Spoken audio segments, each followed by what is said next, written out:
Have you ever wondered how all the gurus that you see all over Instagram and TikTok and YouTube and all these places got to where they are today? I'm gonna break it down for you here. I'm flying into Phoenix, Arizona, just touched down. I got a lot of friends. This is like Guru Central, the guru capital of the world for real estate investors. I got a lot of friends here. I'm gonna be meeting with a lot of them. I'm gonna ask them how they first got into real estate and the first deal that they did. And I'm gonna ask them what changed their business and how they actually grew. Because for me, doing one deal a year, like that's not gonna get anybody wealthy, right? It's not gonna get anybody rich. But if you can grow and scale and do multiple deals a month, that's where you're actually gonna have true success in business. So follow me, we're gonna talk with all these gurus. But before we do that, make sure you smash that like button, drop a comment below, and subscribe for all the content going forward. So I'm here with Brett Daniels, and the question that I have for you is, yes, how'd you get into real estate, and what did your first deal look like? Love it. So my best friend, when I was 20, gave me Rich Dad Poor Dad, right? So this is 2001. Right? And I read that and I was like, oh, this is it. This is finally it, right? Yep. It kind of gave you a perspective that says, you don't have to go from school, box, college, box, job, box. There's like a whole, opening that you can run through and just go wild. So I knew I wanted to get into real estate. So I got a license and kind of did that. I didn't really understand what investing was, but I had that fire in my belly to be an investor. Absolutely. I just didn't know anything about, I didn't know the language. I didn't know the process. I didn't know anything. So really it was just getting into the mix and kind of figuring it out from a traditional side. And then I found wholesaling, and then I found like buying and flipping properties, and then the world just got so good. Absolutely. So good. Absolutely. Yeah. The first wholesale deal. Yeah. What was the numbers on it? So what happened was as a young man, I was like, I'm going to open up a real estate brokerage. I'm going to blow this thing up. So I got 9,000 square feet at 25 years old in Scottsdale, and it was like a high price per square foot. Anyway, that was January of 08. August of 08. Everything crashed, and they slapped me with a judgment for the remainder of a 10-year lease, $740,000, right? So I'm broke. I'm getting everything looked at, everything reviewed by attorneys all the time to see if I have any assets or whatever. So I'm like, okay, how do I pull myself out of this? And I was like, well, I know people love this area. It's Arcadia. People love living there. Jesse Burrell lives there. Anyway, it's a really popular area, but it had older properties. So I was like, I'll go door knock and just try to find opportunities. So I would just go to the door, knock on the door, and I knocked the whole street, and I got to the last house, and the gal said, I don't want to sell. I love my house, but I'm the caretaker for the vacant house down the street. Let me go see if I could get permission to give her number to you, and you call her and you make the deal. And that's how I got my first deal. And the crazy thing, this is the crazy thing, I was still like acting as a real estate agent, so I only made 3% on this. When I went to the closing, the investor that I sold it to marked it up $40,000, bro. Did you make like $5,000? Oh, I made like $5,400, right? And he marked it up $40,000. It happened 2 more times, so it happened total 3 times for $92,000. And that was my stupid tax, right? Then I became the wholesaler. So then that's how I figured it out. And from there, I realized it gave me the confidence to be able to lock up these deals and sell those deals. That's what I love teaching and showing people what to do. Love it, man. Last question for you. When your business went from like 1 deal a month to multiple deals a month, what was the one thing that made that transition? There's a lot of things, but what's the biggest thing? But the number one thing is the 5-second rule. Truly.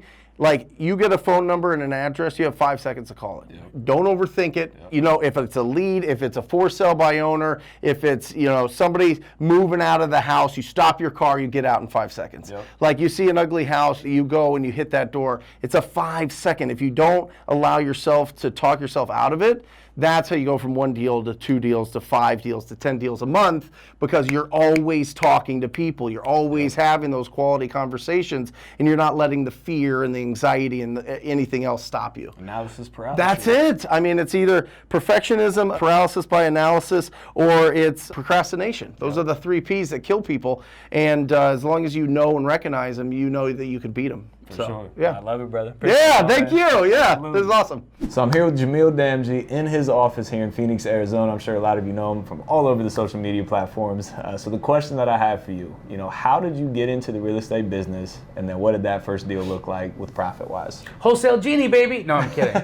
How I got into the real estate business, I was walking for dollars. Okay, Yep. so it was by accident. I told you the story So you earlier. don't even need a car. I didn't even need a car. I was walking for dollars. I walked by a for rent sign. I called that for rent sign. I asked that landlord if they would be interested in selling instead of renting, and they were if the price was right. I asked what that price was. They gave it to me. I had a buyer that was already looking for that kind of property, so I asked them how much they'd pay.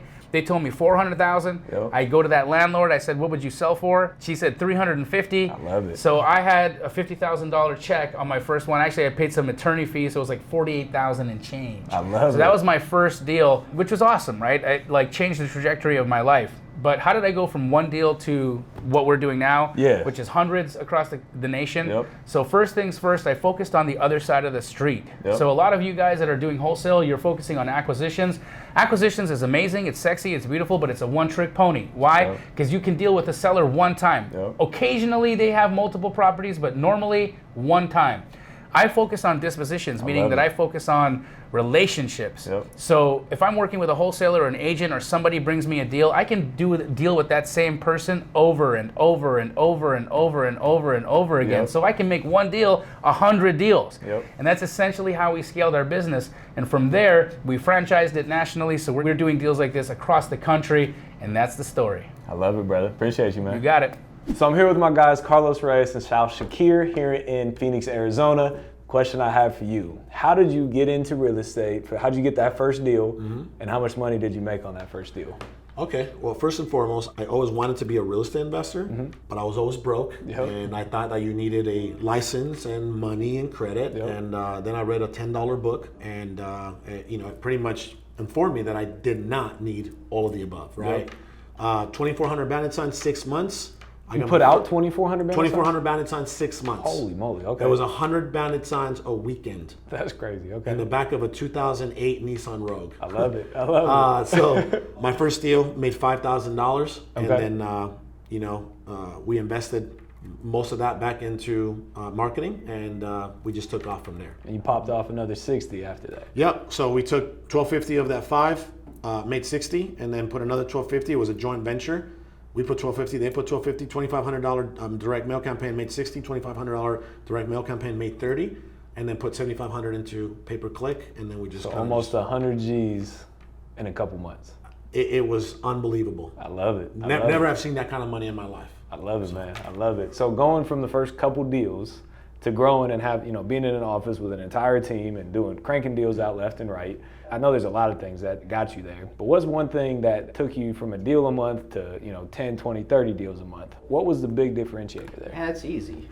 For me, it's always been about technology and being ahead of the curve. What's the fastest way of being ahead of the curve? Obviously, knowing more information, knowing more people, right? Yep. When it comes to this industry, I feel like technology drives a big traffic to it. And for us, we invested heavily into technology because it was just the two of us. And we're like, how can we replicate ourselves and with the least amount of money? Yeah. And technology came about. And so what technology?